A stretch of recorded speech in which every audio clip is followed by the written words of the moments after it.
Ang mga komunista ay matagumpay na nakapasok sa Kongreso ng Halalan sa pamamagitan ng kanilang sistematikong panlilinlang at ang paggamit nila ng terorismo sa kanayunan sa pamamagitan ng NPA na nagsisilbing mga goons ng bayan muna.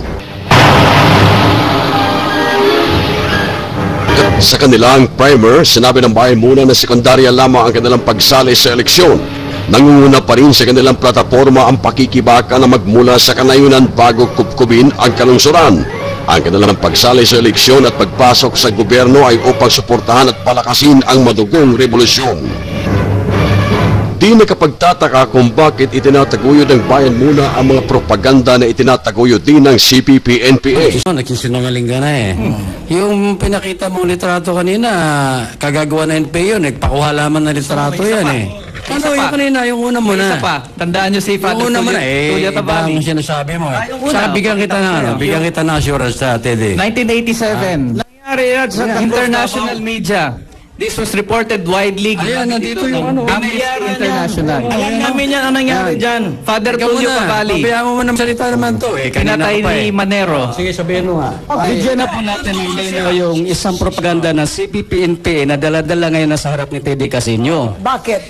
Yan po taong yan ay nakita pong patay, walang ulo. Kinuna ng isang photographer, pinahawakan doon sa isang magsasaka ng niyugan ng Santa Cruz Davao del Sur. That was in 1987.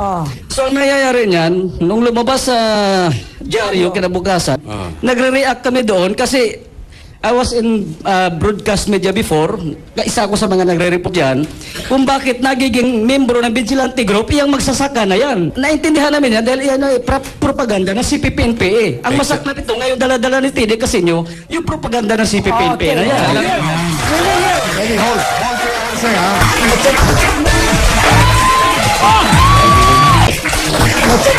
Bilang mga kongresista ng bayan muna, mayroon na silang makukuhang pondo mula sa gobyerno para itustos sa armadong pakikibaka ng NPA o pampabagsakin ang gobyerno. Namimigay din ng bayan muna ng mga identification cards o ID sa mga kasapi ng NPA. At sa panahon ng engkwentro, ang isang NPA na napatay na di nakuna ng armas ay kanilang pinapalabas na ang mga namatay ay mga miyembro ng bayan muna at di mga NPA. Pinatunayan sa kasaysayan na ang tigil putukan ay ang pinakamabisang estratehiya ng mga komunista para palakasin ang kanilang puwersa para makapaglunsad ng mga opensiba.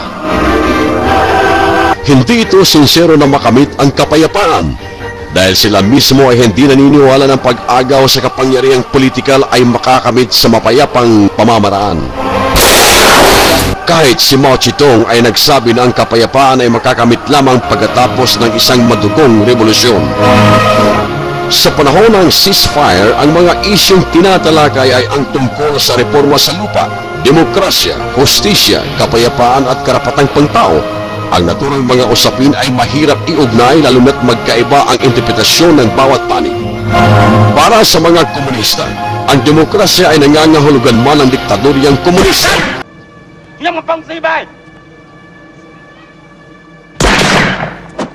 Ang reforma sa lupa ay ang pagtatag ng mga communal farm na walang isang nagmamay-ari maliban sa estado. Ang hustisya ay ang pagpatay sa lahat ng kalaban ng revolusyon. Ang karapatang pangtao para sa kanila ay ang pagpapalakas ng kilusang komunista at ang pagpapalabas sa lahat ng kumbiktadong kriminal ng mga NPA. At ang kapayapaan para sa kanila ay makakamit lamang kung may panalo na ang komunistang revolusyon na wala ni isa mang hahadlang.